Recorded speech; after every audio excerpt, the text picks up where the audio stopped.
Bismillahirrahmanirrahim. Alhamdulillahirabbil alamin. Wassalatu wassalamu ala asyrofil anbiya'i wal mursalin wa ala alihi wa sahbihi ajmain, amma ba'du. Pertama-tama dan yang paling utama, marilah kita mengucapkan puja dan puji syukur kita kepada Allah Subhanahu wa taala, yang mana pada hari ini kita masih diberi kesempatan, kesehatan serta umur yang panjang untuk dapat mengikuti perkuliahan daring seperti biasanya. Tak lupa pula sholawat berangkaikan salam kita hadiahkan kepada junjungan kita Nabi besar Muhammad SAW dengan lafaz Allahumma sholli ala sayyidina Muhammad wa ala ali sayyidina Muhammad.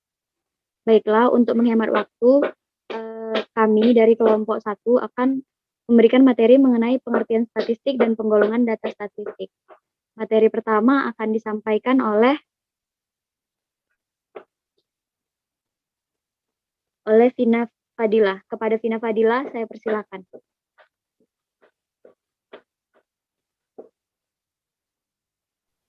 Terima kasih kepada moderator. Nah, di sini saya Vina Fadilah akan menjelaskan tentang gimana statistik dalam Al-Quran.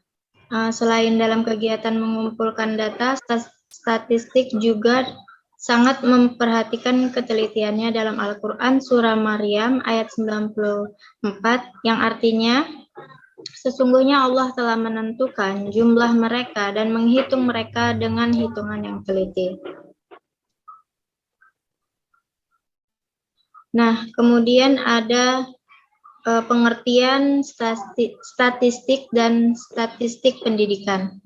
Nah, di sini statistik secara etimologis terdiri atas kata status atau bahasa Latin, state bahasa Inggris, stat bahasa Belanda yang dalam bahasa Indonesia diterjemahkan menjadi negara. Pada mulanya kata statistik diartikan sebagai kumpulan bahan keterangan yang mempunyai arti penting dan berguna bagi suatu negara menurut Sudijono dengan bukunya tahun 2005. Kemudian statistik diartikan sebagai kumpulan bahan keterangan yang berupa angka atau bilangan. Dapat pula diartikan sebagai deretan atau kumpulan angka yang menunjukkan keterangan mengenai cabang kegiatan hidup tertentu. Statistik dapat diartikan pula sebagai alat yang menganalisis dan alat untuk membuat keputusan. Nah, di sini ada statistik pendidikan. Ada kata statistik dalam istilah statistik pendidikan adalah sebagai ilmu pengetahuan yang membahas dan mengembangkan prinsip-prinsip, metode, dan prosedur yang perlu dipergunakan dalam rangka pengumpulan, penyusunan, penyajian, dan penganalisaan bahan keterangan yang berwujud angka mengenai hal-hal yang berkaitan dengan pendidikan, khususnya proses belajar mengajar, dan penarikan kesimpulan, pembuatan perkiraan, serta ramalan secara ilmiah, dalam hal ini secara matematik. Atas dasar kumpulan bahan keterangan yang berwujud angka itu menurut Anas dengan bukunya tahun 2006. Kemudian ada penggolongan statistik dan data statistik. Berdasarkan tingkatan pekerjaannya, tahapan yang ada dalam kegiatan statistik yaitu ada 2. Yang pertama statistik deskriptif, yang tingkatan pekerjaannya mencakup cara-cara menghimpun, menyusun, atau mengatur, mengolah, menyajikan, dan menganalisis data angka agar dapat memberikan gambaran yang teratur, ringkas, dan jelas. Kemudian yang kedua ada statistik inferensial, yaitu yang menyediakan aturan atau cara menarik kesimpulan yang bersifat umum.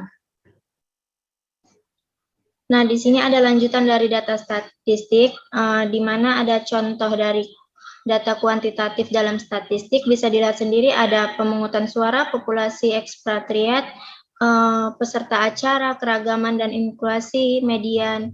Dan di sini juga ada contoh dari data kuantitatif dalam statistik. Ada 4. Yang pertama ada tinggi rata-rata di kelas, pengukuran fisik benda, penghasilan bilangan, dan probabilitas. Saya kembalikan kepada moderator.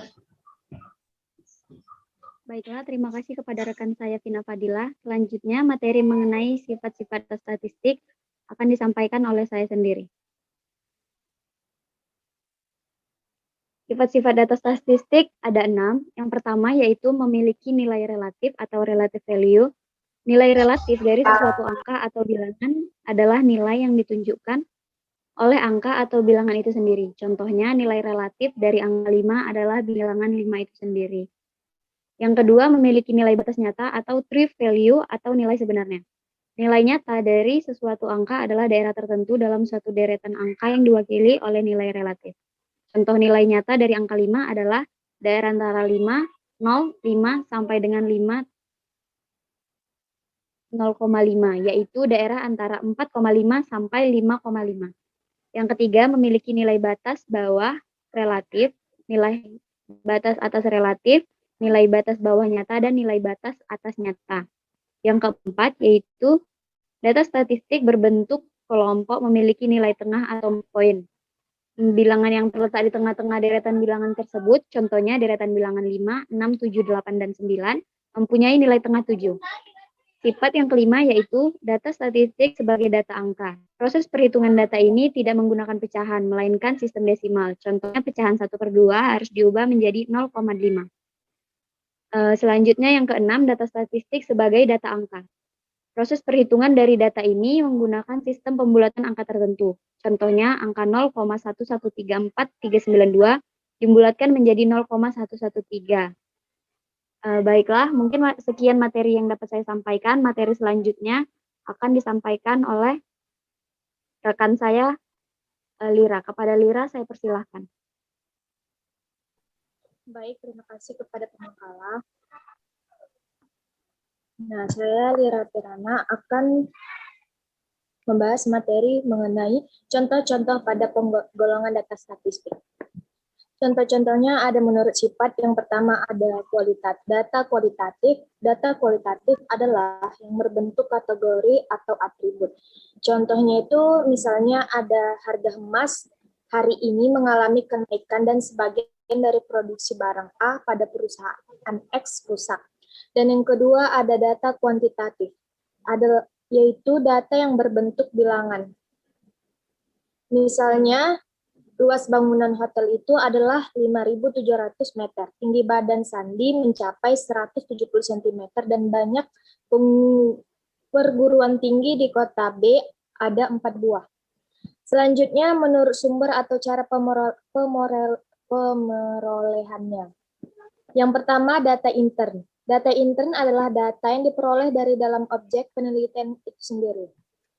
Yang kedua ada data ekstern. Data ekstern adalah data yang diperoleh dari luar objek penelitian sebagai bahan pembanding. Selanjutnya menurut cara penyusunan angka. Yang pertama ada data nominal. Data nominal yaitu data statistik yang menyusun angkanya didasarkan atas penggolongan klasifikasi tertentu dengan kriteria yang sangat tegas batasannya.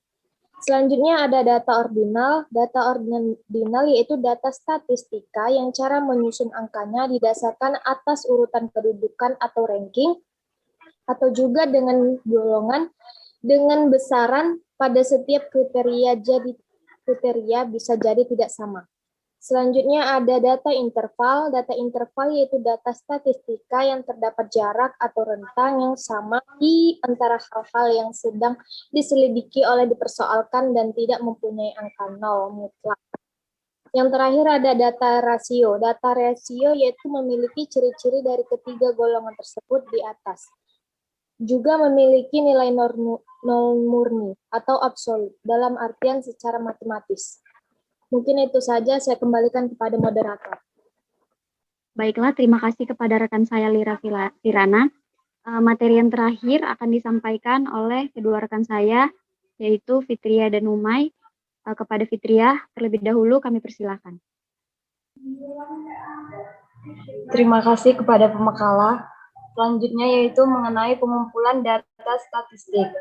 Perbedaan pengambilan data kuantitatif dan data kuantitatif bersifat statistik dan biasanya terstruktur. Artinya di sini data kuantitatif lebih kaku dan terdefinisi. Sementara untuk kualitatif terbuka untuk eksplorasi data eksplorasi. Data kuantitatif jauh lebih ringkas dan tertutup. Selanjutnya yaitu teknik pengambilan data kuantitatif. Data kualitatif dapat dihasilkan melalui yang pertama itu ada teks dan dokumen, rekaman audio dan video, gambar dan simbol, transkrip dalam jenis wawancara, diskusi kelompok fokus, dan pengamatan dan catatan. Selanjutnya saya kembalikan kepada moderator. Terima kasih kepada rekan saya Fitria. Untuk materi yang terakhir, teknik pengambilan data kualitatif akan disampaikan oleh rekan saya Putri Humaira. Pada Putri Humaira, kami persilakan. Baiklah, saya Putri Humaira. Saya sebagai pemateri terakhir di sini saya akan membahas tentang teknik pengambilan data kualitatif. Data kuantitatif dapat dihasilkan melalui beberapa cara. Yang pertama ada tes, yang kedua eksperimen, yang ketiga survei, dan yang keempat laporan pasar. Terima kasih, saya kembalikan kepada moderator. Baiklah, terima kasih kepada rekan-rekan sekalian. Mungkin sekian yang dapat kami sampaikan mengenai materi hari ini, mengenai pengertian statistik dan penggolongan data statistik. Kurang dan lebihnya tutur kata, kami memohon maaf. Assalamualaikum warahmatullahi wabarakatuh. Waalaikumsalam warahmatullahi wabarakatuh.